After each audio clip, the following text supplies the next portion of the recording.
look at how the global climate, and that would be, of course, what we were just talking about, temperature, amount of sunlight, the amount of rainfall in certain places are. And basically this has to do with global climate influences. And patterns. So let's just talk about, some of the basics. You guys probably already know the Earth rotates around the sun, and it tilts on its axis. When it's tilted away from the sun in the northern hemisphere, of course that's winter. When it's tilted towards the sun in the northern hemisphere, that's summer, and vice versa in the southern hemisphere. And of course that makes our seasons, and we just passed the spring equinox, so that means that the days were equal length. And so as the Earth travels around, of course the Earth is also spinning, and it's spinning, and if you looked at it from the top, the North Pole, it would be spinning in a counterclockwise direction, or from the South Pole the other way. And so, basically that's why the sun, of course, rises in the east. And so if you looked, though, on the Earth's surface, just generally speaking, what you would see is that the directness of the sun is always more direct at the equator, regardless of whether it's whichever season it's in. It will be tilted away, but just on the tilted away or towards, depending on the season, but on the average, it would be most direct at the equator and least direct at the poles, which of course makes it a little warmer at the equator and colder at the poles, which you probably already surmised. All right. So the other thing is that we have these patterns of wet and dry. So let's talk about why that occurs. So the first thing is, I'm going to back up so you can get all of this. The first thing is that warm air rises. So at the equator, where the air is really warm, you're going to expect it to go up. So as it's going up, in fact, like if you were standing right there on the equator, there would be no wind at all, because all the air would be moving away from you, and that would make it a low pressure system. And so as that hot air rises, in general, hot air rises and cool air falls. This has to do with the density of the air. Hot air has molecules that are further apart from each other, cool air closer together or denser, and that's why it would fall. Now the second thing is hot air holds more water vapor than cool air. So what is happening there is, like, as the air heats up, it expands. That means more water vapor can be held within the spaces between the air molecules, which are carbon dioxide, oxygen, and nitrogen. And as the air cools down, there is less water vapor that can be held. And we see this every night.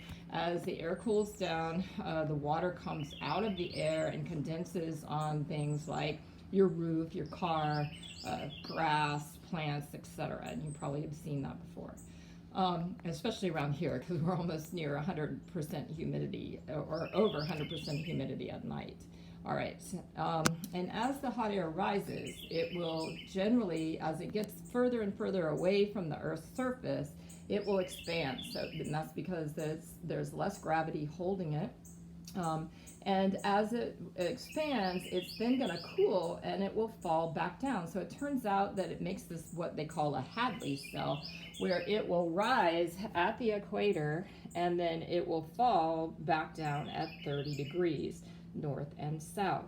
Now the other thing is that as it expands and as it cools, it will lose its water. So what we would expect is rainfall that is happening right there around the equator, right where it's starting to cool, and then it will start to fall. As it falls, it'll be dry air that is coming back down, relatively cooler dry air, but this air right here is warm and wet with the rainfall coming down to the Earth's surface.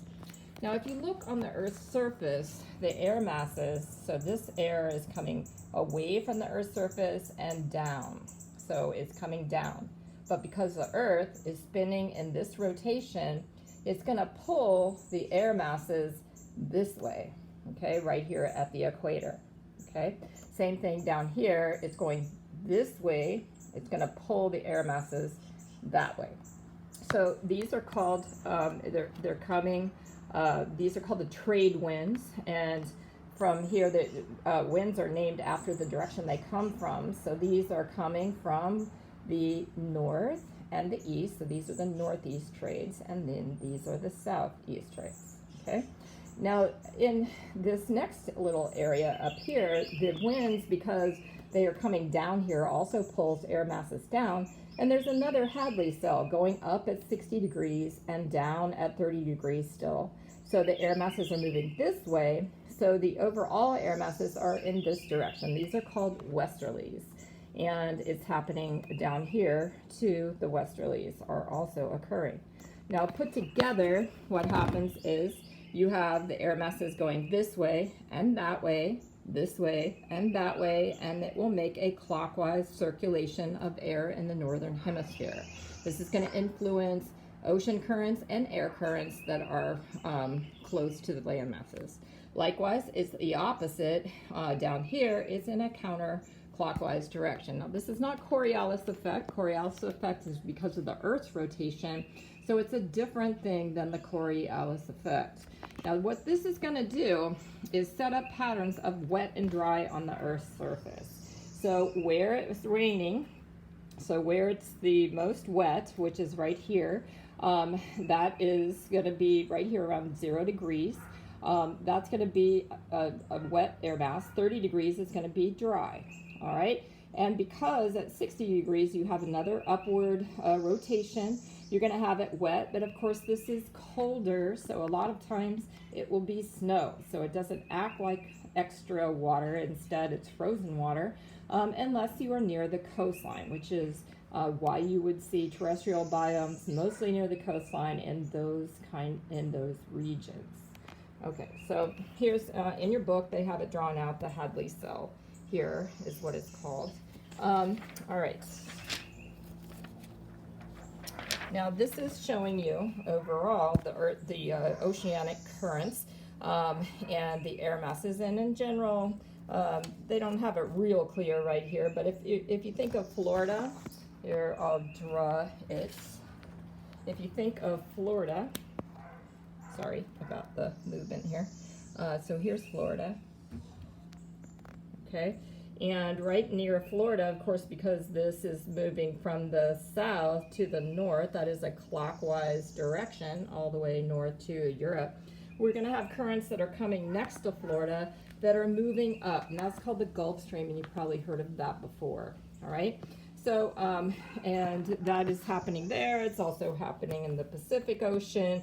So things that are going on over in Japan, China, etc., are all going to really be coming our direction, right? So that diagram is not completely clear, but just to show it to you.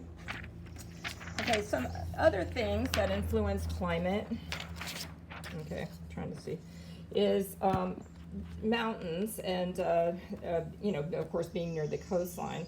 So if you have air masses moving off the water and they move inland, if there's any mountains at all, this air masses that are moving off the water generally are a little bit warmer because water is a moderator of temperature, and they will have more water in them. And as those air masses come up the mountain, they will expand and cool, and this will drop water usually on that side of the mountain. So this is called the rain shadow effect, and that is shown in this diagram here. And you might have seen that in various places. Other things that can influence are like these currents. So in Florida, for example, we have warmer, wetter weather than you would expect, because you would expect in Florida, because we are around 30 degrees latitude, you would expect us to be dry, okay? But instead, we are wet. That's because we have warm, wet air moving up with this Gulf Stream, and we are surrounded by water on two sides. So that's making our climate a little bit different. So there's local factors that override the global sort of pattern. The main global pattern, though, is wet and dry regions kind of in this format.